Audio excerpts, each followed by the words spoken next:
মোৰ মৰমৰ ছাত্ৰ ছাত্ৰীসকল, আজি আমি তোমালোকৰ নতুন পাঠ্যপুথি স্পন্দনৰ অধ্যায় 1 পাঠ 1 গছে যদি খোজ কাঢ়ে পাঠটিৰ সকলো প্ৰশ্ন উত্তৰসমূহ আলোচনা কৰিম। এতিয়া চোৱা তোমালোকৰ 1 নম্বৰ প্ৰশ্ন। তলত দিয়া উক্তিবোৰ শুদ্ধ নে অশুদ্ধ কোৱা। শুদ্ধ উক্তিবোৰৰ কাষৰ বাকচত ৰাইট চিন দিয়া আৰু অশুদ্ধ উক্তিবোৰৰ কাষৰ বাকচত কাটা চিন দিয়া বা অশুদ্ধ চিন দিয়া। এতিয়া চোৱা, গছবোৰ যদি খোজ কাঢ়ে তেন্তে, এতিয়া ভাবাচোন যদি গছবোৰ খোজ কাঢ়িব পাৰে তেনে কি হ'ব, হয়নে নহয়? প্ৰথম প্ৰশ্নটো চোৱা, কটো আমাক ফল মূল আনি ঘৰে ঘৰে দিব পাৰিব। এতিয়া কোৱাচোন, গছে যদি খোজ কাঢ়ে নিশ্চয় ফল মূলবোৰ ঘৰে ঘৰে দিব পাৰিব। গতিকে আমি উত্তৰত লিখিম শুদ্ধ। খটো চোৱা তোমালোকৰ, শাৰী পাতি ৰাস্তাত ঘূৰি ফুৰিব পাৰিব, হয়নে? যদি গছে খোজ কাঢ়িব পাৰে নিশ্চয় কি হ'ব পাৰিব, ৰাস্তাত ঘূৰি ফুৰিব পাৰিব। সেইবাবে উত্তৰত কি লিখিম শুদ্ধ। গটো চোৱা, আমাৰ লগৰীয়া হ'ব নোৱাৰিব। এতিয়া চোৱা, গছে যদি খোজ কাঢ়ে লগৰীয়া নহ'বনে? নিশ্চয় হ'ব, হয়নে নহয়? আমাৰ লগত কথা পাতিব, লগ হ'ব। গতিকে এইটো কি লিখিম, শুদ্ধ লিখিম নে অশুদ্ধ? অশুদ্ধ, হয়নে? গতিকে উত্তৰত লিখিবা অশুদ্ধ। ঘটো চোৱা তোমালোকে, ল'ৰা ছোৱালীৰ লগত কথা পাতি থাকিব পাৰিব। এতিয়া গছে যদি খোজ কাঢ়ে নিশ্চয় আমাৰ লগত কথা ক'ব, হয়নে? সেইবাবে আমি কি লিখিম শুদ্ধ। উঙটো চাবা, চাইকেল ৰিক্সা গাড়ীবোৰৰ দৰে বেগাই যাব নোৱাৰিব। এইটো কি, যদি খোজ কাঢ়িব পাৰে নিশ্চয় বেগাই যাব, হয়নে নহয়? গতিকে আমি লিখিম অশুদ্ধ, কাৰণ তেওঁলোকে খোজ কাঢ়ি বেগাই যাব পাৰিব। এতিয়া চোৱা তোমালোকৰ 2 নম্বৰ প্ৰশ্নত কি দিয়া আছে। তোমালোকে যদি পাঠ্যপুথিখন মেলি চোৱা তোমালোকে দুখন ছবি দেখা পাবা, আৰু সেই ছবি দুখনৰ প্ৰথম ছবিখনত তোমালোকে দেখা পাবা গছবোৰে কি কৰিছে, ৰাস্তাত খোজ কাঢ়ি আছে, হয়নে? সেইবাবে তোমালোকৰ কবিতাটিৰ লগত থকা দফাটো মিলিব যে ঠাই এৰি গছে যদি আমাৰ লগত যায়, চাইকেল ৰিক্সা গাড়ীবোৰৰ কি হ'ব বিলাই। এই দফাটো তোমালোকৰ মিলিব প্ৰথম ছবিখনত। এতিয়া দ্বিতীয় ছবিখনত তোমালোকে চোৱা, গছ এজোপাই কি কৰিছে, ফল মূল আনি আমাক দিছে, হয়নে নহয়? গতিকে সেই ছবিখন তোমালোকৰ এইটো দফাৰ লগত মিলিব, ফল আনি গছে যদি ঘৰে ঘৰে দি আমাৰ পৰা মৰম চেনেহ পাতত বান্ধি নিয়ে। 2 নম্বৰ প্ৰশ্নটো চাবা, ভাবা আৰু লিখা। তোমালোকক ভাবিখনে কি কৰিব দিছে, লিখিব দিছে। ক নম্বৰ প্ৰশ্ন, গছে আমাক মৰমতে ফল মূল আনি দিয়ে। আমি গছক মৰমেৰে কি কি দিব পাৰোঁ? এতিয়া চোৱা, গছে আমাক বিভিন্ন ফল ফুল দিয়ে, হয়নে? যেনেকৈ আম গছৰ পৰা আমি আম ফল পাওঁ, কলগছৰ পৰা কলফল। গতিকে তেওঁলোককো আমি কিবা দিব লাগিব। গতিকে আমি কি কি দিব পাৰোঁ? এতিয়া উত্তৰ চাবা, আমি গছক মৰমতে তলত দিয়া কামবোৰ কৰিব পাৰোঁ। 1 নম্বৰত তোমালোকে লিখিব পাৰা, গছক সঠিক সময়ত পানী দিব পাৰোঁ। গতিকে পানী দিলেহে গছজোপা ভালদৰে ডাঙৰ দীঘল হ'ব, হয়নে নহয়? গতিকে 2 নম্বৰত দিব পাৰা, গছজোপাৰ গুৰিত সাৰ দি যত্ন ল'ব পাৰোঁ। 3 নম্বৰত লিখিব পাৰা, গছৰ ডাল বা পাত অপ্ৰয়োজনীয়ভাৱে ভাঙিব নালাগে, কাৰণ গছবোৰ মেইনলি কাটিব নালাগে দেই। 4 নম্বৰত লিখিব পাৰা, গছজোপাক পোহৰ আৰু বতাহ পোৱাত সহায় কৰি উপযুক্ত পৰিৱেশ দিব পাৰোঁ। সদায় গছ এজোপাক কি কৰিব লাগে, ৰ'দ পৰা ঠাইত থ'ব লাগে, হয়নে নহয়, বা ৰুব লাগে।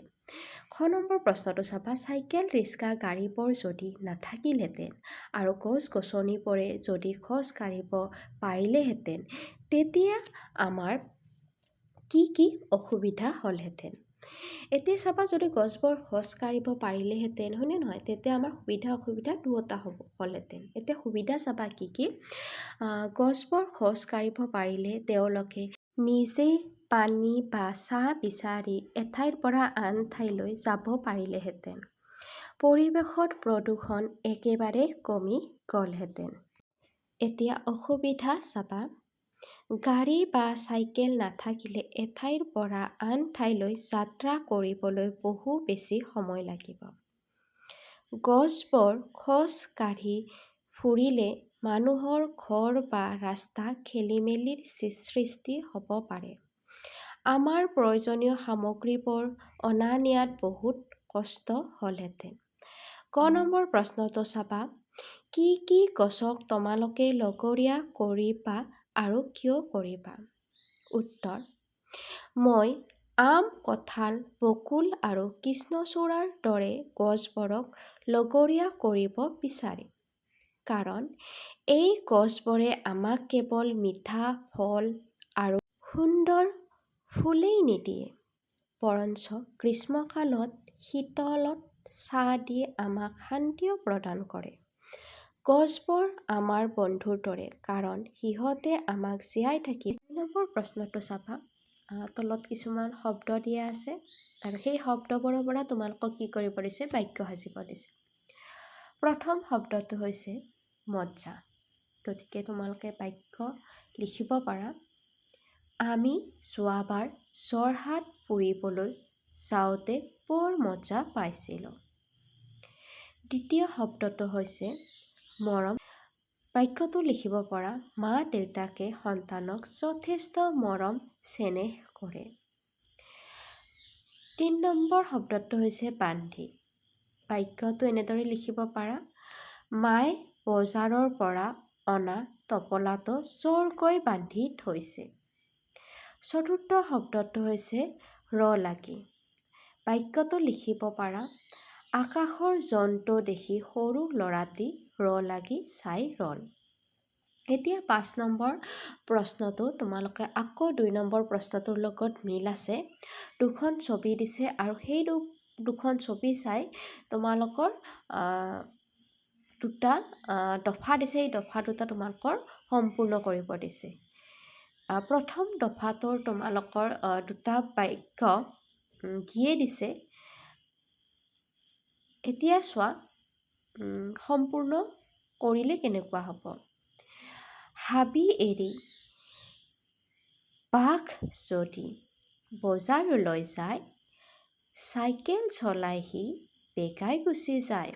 এনেকৈ লিখিব পাৰা।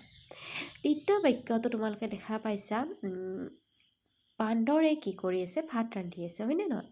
গতিকে তোমালোকে দফাটো এনেদৰে সম্পূৰ্ণ কৰিব পাৰা।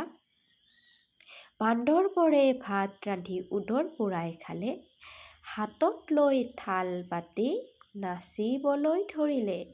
ইয়াত উদৰ পূৰাই মানে তোমালোকক বুজাইছে পেট ভৰাই খালে। অ'কে, উদৰ মানে হৈছে পেট, মনত ৰাখিবা। ৬ নম্বৰ প্ৰশ্নটোৰ ধাৰণাৰ চিত্ৰ এখন দিছে আৰু তাত প্ৰশ্নটো আছে, গছৰ পৰা আমি কি কি পাওঁ? দুটা তোমালোকৰ শব্দ দিয়ে দিছে অলৰেডি।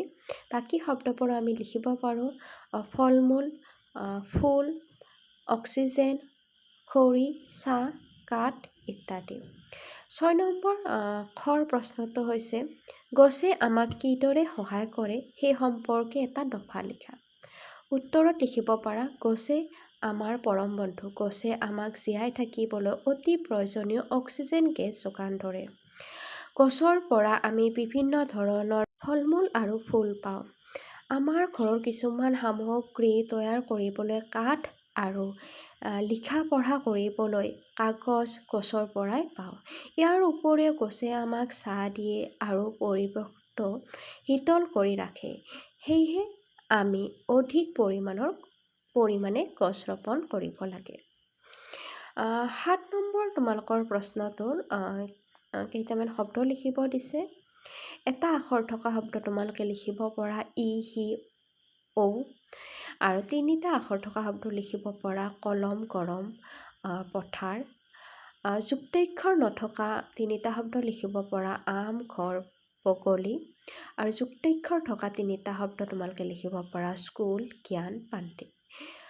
৭ নম্বৰৰ গ প্ৰশ্নটো তোমালোকৰ কিছুমান শব্দ খেলি মেলিকৈ দিয়া আছে, অৰ্থাৎ শব্দ নহয়, আখৰ কিছুমান খেলি মেলি দিয়া আছে আৰু এটা অৰ্থপূৰ্ণ শব্দ লিখিব কৈছে। প্ৰথম শব্দটো তোমালোকে লিখিব পৰা, ফল, তাৰপিছত ডাঙৰ, চেনেহ, লগৰীয়া আৰু চাইকেল।